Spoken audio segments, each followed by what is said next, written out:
Assalamualaikum warahmatullahi wabarakatuh. Seorang agen FBI yang ditugaskan untuk menyelidiki sebuah masjid di Los Angeles justru mengalami kejadian yang mengubah hidupnya selamanya. Awalnya, ia datang dengan niat mencari keburukan Islam, tetapi takdir membawanya menemukan kebenaran yang mengejutkan. Bagaimana bisa seorang agen yang begitu membenci Islam justru akhirnya bersujud dan mengucap syahadat? Mari kita simak ceritanya. Langit senja Los Angeles merona oranye keemasan saat Daniel Carter menepikan mobilnya di seberang sebuah bangunan sederhana dengan kubah kecil di atasnya. Masjid Al-Hidayah, tempat yang selama ini hanya ia lihat dari kejauhan, kini berdiri tepat di hadapannya. Ia menghela napas panjang, mencoba menenangkan detak jantungnya yang berdebar lebih cepat dari biasanya. Misi ini seharusnya biasa saja. Ia telah menyamar dalam banyak operasi, membongkar jaringan narkoba, menyusup ke dalam organisasi kriminal, dan mengungkap kasus korupsi. Tapi kali ini berbeda. Kali ini, ia menyelidiki sesuatu yang selama ini telah tertanam dalam pikirannya. Sebagai ancaman, Islam, ia menyesuaikan peci di kepalanya, memastikan pakaian longgarnya terlihat meyakinkan. Berkas laporan yang diterimanya menyebutkan bahwa Masjid Al-Hidayah diduga menjadi tempat berkumpulnya individu-individu radikal. Namun sejauh yang ia lihat, bangunan itu tampak damai, bahkan sedikit menenangkan. Anak-anak berlarian di halaman, beberapa pria parubaya berbincang dengan hangat di tangga masuk, dan aroma teh serta rempah-rempah menguar dari dalam. Langkah pertamanya terasa berat. Ia menarik napas dalam-dalam dan mendorong pintu kayu yang berderit pelan. Saat itu juga, percakapan yang ramai mendadak mereda. Beberapa pasang mata menoleh ke arahnya, meneliti sosok asing yang baru saja masuk. Assalamualaikum saudaraku. Baru pertama kali ke sini? Sebuah suara ramah menyambutnya. Seorang pria berjanggut dengan sorot mata lembut tersenyum padanya. Daniel berusaha mengingat pelajaran dasarnya tentang Islam. Dan buru-buru menjawab, "Wah, waalaikumsalam. Ya, saya baru di sini."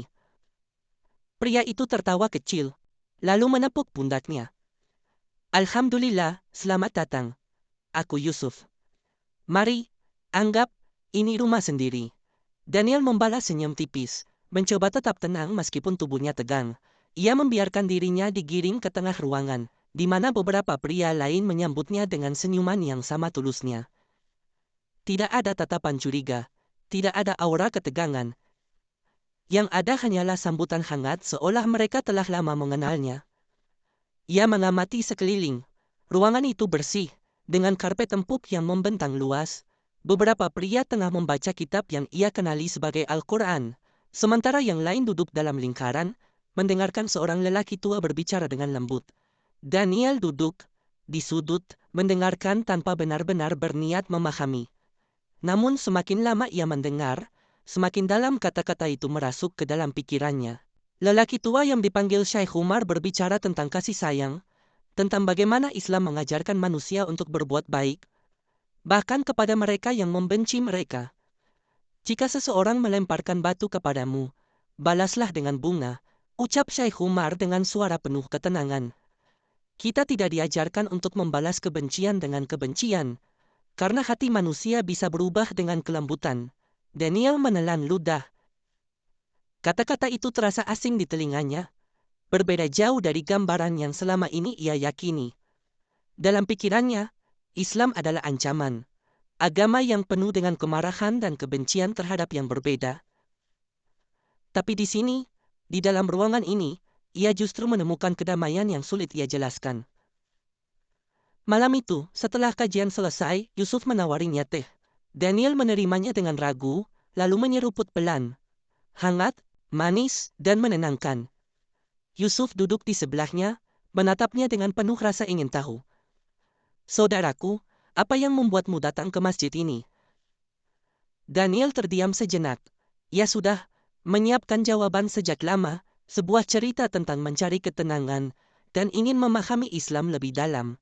Namun, di hadapan Yusuf yang menatapnya dengan begitu tulus, kebohongan terasa sulit terucap. "Aku ingin tahu lebih banyak," jawabnya, akhirnya. Itu bukan sepenuhnya kebohongan, tapi juga bukan kebenaran seutuhnya. Yusuf tersenyum. Itu hal yang baik. Banyak orang takut pada sesuatu yang tidak mereka pahami. Tapi Islam bukan sesuatu yang perlu ditakuti. Islam adalah cahaya bagi mereka yang mencari. Cahaya. Kata itu bergema di benaknya sepanjang perjalanan pulang. Beberapa hari berlalu, dan Daniel semakin sering datang ke masjid. Ia menghadiri sholat berjamaah, mendengarkan kajian, dan mulai mengenal banyak orang. Semakin dalam ia menyelidiki, semakin sulit baginya menemukan apa yang ia cari. Sesuatu yang bisa membenarkan kecurigaan FBI. Tidak ada diskusi rahasia tentang kekerasan. Tidak ada gerakan mencurigakan. Tidak ada agenda tersembunyi. Yang ada, hanya orang-orang biasa yang beribadah, berbagi kebahagiaan dan menolong sesama. Ia mulai merasa gelisah. Jika semua yang ia lihat adalah kebaikan, lalu di mana keburukan yang ia cari? Apakah mungkin selama ini ia telah salah menilai? Pada suatu malam, ia duduk di dalam masjid, menyaksikan seorang pria tua dan seorang pemuda berbicara. Pemuda itu terlihat gelisah, wajahnya muram. "Aku kehilangan pekerjaan, Syekh," katanya dengan suara lemah. "Aku tidak tahu bagaimana memberi makan keluargaku." Syekh Umar menatapnya penuh kasih. "Allah tidak akan meninggalkanmu, anakku. Bersabarlah, dan kami akan membantumu." Tanpa ragu, beberapa jamaah langsung merogoh saku mereka, mengumpulkan sejumlah uang dan memberikannya pada pemuda itu. Tidak ada yang menanyakan apakah ia pantas dibantu atau tidak, mereka hanya membantu karena itulah yang diajarkan agama mereka. Daniel tercekat. Di dunia luar, orang-orang begitu cepat menghakimi dan menilai satu sama lain. Namun di sini, di dalam masjid yang ia kira penuh dengan kebencian, ia justru menemukan empati yang langka. Malam itu, ia pulang dengan hati yang lebih berat daripada biasanya. Ia duduk di depan jendela apartemennya, menatap kota yang gemerlap dalam kesunyian. Lencana FBI tergeletak di atas meja, mengingatkannya pada misinya yang belum selesai. Tapi apakah ia benar-benar ingin menyelesaikan misi itu? Malam di Los Angeles terasa lebih sunyi dari biasanya. Di dalam apartemen kecilnya, Daniel Carter duduk termenung, menatap secangkir kopi yang sejak tadi belum ia sentuh. Pikirannya melayang, terjebak dalam kebingungan yang semakin hari semakin dalam. Ia mengira tugas ini akan mudah, menyelidiki masjid, mengumpulkan bukti, lalu pergi. Tapi sekarang, setelah berminggu-minggu berada di tengah-tengah mereka, ia tidak bisa lagi membedakan antara tugas dan kenyataan. Masjid Al-Hidayah yang awalnya ia kira sarang ekstremisme, justru mengajarkan tentang kasih sayang, persaudaraan, dan ketenangan. Orang-orang yang ia duga sebagai ancaman, malah menyambutnya dengan tangan terbuka. Misi ini seharusnya sederhana, tetapi kini hatinya sendiri, yang menjadi musuh terbesarnya. Sebuah pesan masuk ke ponselnya, membuatnya tersentak. Itu dari supervisornya, di FBI. "Bagaimana perkembangan investigasi? Apa ada temuan mencurigakan?" Daniel menatap layar ponselnya cukup lama, sebelum akhirnya mengetik balasan. Tangannya sempat ragu, tapi akhirnya ia mengetik, "Masih dalam penyelidikan. Belum ada hal mencurigakan." Balasan itu terasa seperti pengkhianatan terhadap tugasnya, tetapi untuk pertama kalinya dalam hidupnya, Daniel merasa bahwa ia tidak bisa lagi mengikuti perintah tanpa mempertanyakan kebenarannya. Keesokan harinya, ia kembali ke masjid dengan langkah yang lebih berat dari biasanya. Ada sesuatu dalam dirinya yang menghalanginya untuk masuk, seolah ada pertarungan yang belum selesai di dalam hatinya. Namun, begitu ia melihat wajah-wajah ramah yang telah dikenalnya, ketegangan itu perlahan memudar. Syekh Umar menyapanya dengan senyum khasnya. "Daniel, aku senang melihatmu datang lagi. Kau baik-baik saja, anak muda?" Daniel mengangguk, meskipun di dalam hatinya, ia tahu bahwa ia jauh dari kata baik-baik saja. "Aku hanya banyak berpikir akhir-akhir ini," jawabnya lirih. Syekh Umar mengangguk penuh pengertian. "Terkadang, pikiran bisa menjadi beban yang lebih berat daripada tubuh kita. Tetapi ingatlah, kebenaran selalu memiliki cara untuk menemukan jalannya ke hati yang tulus." Kata-kata itu kembali menghantuinya. Kebenaran. Kebenaran seperti apa yang sedang ia cari? Yang ia lihat selama ini hanyalah kebaikan. Tetapi mengapa begitu sulit baginya untuk menerimanya? Hari-hari berlalu, dan Daniel semakin larut dalam kebiasaannya, datang ke masjid. Bukan lagi karena tugasnya, tetapi karena sesuatu dalam dirinya ingin terus berada di sana. Setiap kali ia mendengar bacaan Al-Quran, hatinya merasa lebih tenang. Setiap kali ia melihat jamaah saling membantu satu sama lain tanpa pamrih, ia merasa bahwa mungkin dunia ini tidak seburuk yang ia bayangkan. Suatu malam, setelah sholat Isya, ia duduk di sudut masjid, memperhatikan seorang pria yang tampak kelelahan masuk dengan langkah gontai. Pakaiannya lusuh, wajahnya penuh keputusasaan. "Aku kehilangan pekerjaanku," kata pria itu dengan suara bergetar. "Anak-anakku lapar, aku tidak tahu harus bagaimana." Tanpa ragu, beberapa orang yang ada di sana langsung bergerak. Ada yang merogoh kantong dan memberikan uang, ada yang menawarkan makanan, dan ada yang menepuk pundaknya dengan penuh simpati. Daniel menyaksikan semua itu dengan mata yang berkaca-kaca. Ia tidak pernah melihat keikhlasan seperti ini di tempat lain. Di dunia luar, seseorang harus berjuang sendiri, harus membuktikan dirinya layak untuk dibantu. Tapi di sini, tidak ada pertanyaan, tidak ada syarat. Mereka membantu, karena itulah yang mereka yakini sebagai bagian dari iman mereka. Syekh Umar menoleh ke arah Daniel, seolah bisa membaca pikirannya. "Kami tidak memberi karena kami kaya. Kami memberi karena kami tahu bagaimana rasanya tidak memiliki apa-apa." Daniel menunduk, menyembunyikan ekspresi wajahnya yang mulai goyah. Ia merasa dadanya sesak, seperti ada sesuatu yang selama ini terkunci rapat. Kini mulai terbuka perlahan. Dalam keheningan malam itu, ia duduk lama di dalam masjid, berpikir tentang banyak hal, tentang pekerjaannya, tentang keyakinannya, tentang dunia yang selama ini ia anggap penuh kebencian. Namun, semakin ia mencoba menyangkal, semakin hatinya berkata bahwa mungkin selama ini ia yang salah. Beberapa hari kemudian, sesuatu terjadi yang mengubah segalanya.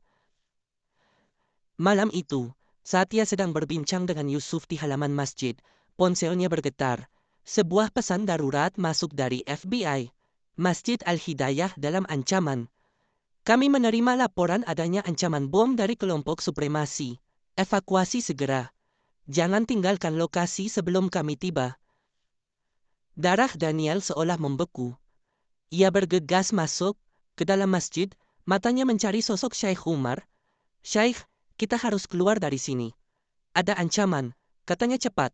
Namun, Syekh Umar hanya tersenyum tenang. "Jika memang sudah waktuku, aku akan pergi dalam keadaan bersujud." Kata-kata itu membuat Daniel terdiam. Ia ingin mengatakan bahwa ini serius, bahwa mereka harus pergi. Tapi bagaimana mungkin ia bisa memaksa seseorang yang imannya begitu kuat? Beberapa jamaah mulai panik, tetapi sebagian tetap tenang, mempercayakan segalanya kepada Tuhan. Polisi tiba beberapa menit kemudian, menyisir area dengan cepat. Semua orang dievakuasi, dan tim penjinak bom mulai bekerja. Daniel berdiri di luar, melihat bagaimana orang-orang yang baru saja ia curigai sebagai ancaman kini justru menjadi korban dari kebencian yang nyata. Beberapa saat kemudian, seorang petugas keluar dan mengangkat jempol. Bom berhasil dijinakkan. Helaan napas lega terdengar dari para jamaah. Beberapa orang saling berpelukan, bersyukur bahwa mereka selamat. Tapi Daniel tidak bisa merasakan kelegaan yang sama. Di dalam dirinya, sesuatu telah berubah. Malam itu, ia tidak langsung pulang. Ia kembali masuk ke dalam masjid yang kini kosong. Hanya ada beberapa orang yang masih berdoa dalam keheningan. Ia berjalan perlahan menuju tempat ia biasa duduk, lalu menatap ke arah mimbar tempat Syekh Umar sering berbicara. Selama ini ia mencari keburukan. Namun, yang ia temukan justru kebaikan yang begitu murni. Sebuah pertanyaan muncul dalam benaknya. Jika ini adalah kebohongan, mengapa hatinya merasa begitu damai di sini? Tangannya gemetar saat menyentuh dadanya. Ada sesuatu di dalam sana yang berubah. Sesuatu yang tak lagi bisa ia abaikan. Malam itu, Daniel Carter duduk di dalam masjid yang kini hampir kosong. Cahaya lampu redup menerangi ruangan, menciptakan bayangan lembut di sepanjang dinding. Suasana begitu hening, hanya terdengar suara bisikan doa dari beberapa orang yang masih bertahan. Di tempat ini, dalam keheningan yang menenangkan, Daniel merasa seakan dirinya bukan lagi seorang agen FBI yang menyamar. Ia bukan lagi seorang pria yang ditugaskan untuk mencari keburukan Islam. Ia hanya seorang manusia yang tengah mencari jawaban. Matanya tertuju pada seorang pria tua yang masih duduk di saf depan. Syekh Umar, lelaki itu tampak damai, seperti tidak terpengaruh oleh insiden mengerikan yang baru saja terjadi. Seolah baginya, hidup dan mati adalah bagian dari perjalanan yang telah ia pasrahkan sepenuhnya kepada Tuhan. Daniel menghela napas panjang. Ada sesuatu dalam dirinya yang selama ini ia abaikan. Sesuatu yang terus berbisik di relung hatinya. Ia bangkit perlahan dan melangkah menuju tempat Syekh Umar duduk. "Syekh," panggilnya lirih. Lelaki tua itu menoleh dan tersenyum hangat. "Daniel, kau belum pulang?" Daniel menggeleng. Aku butuh berbicara." Syekh Umar mengangguk, memberi isyarat agar ia duduk di sebelahnya. "Aku di sini, anakku. Katakanlah." Daniel terdiam sesaat, mencoba menyusun kata-kata yang tepat. "Aku datang ke masjid ini bukan untuk belajar Islam. Aku datang untuk menyelidikimu. Aku seorang agen FBI." Keheningan menggantung di antara mereka. Daniel menundukkan kepala, menunggu reaksi yang mungkin akan datang. Namun, tidak ada amarah, tidak ada keterkejutan, tidak ada penghakiman.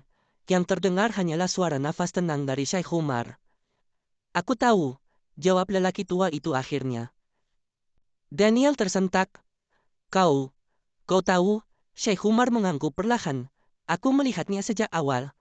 Caramu bertanya, caramu mengamati, caramu mencoba mencari sesuatu yang tidak ada di sini.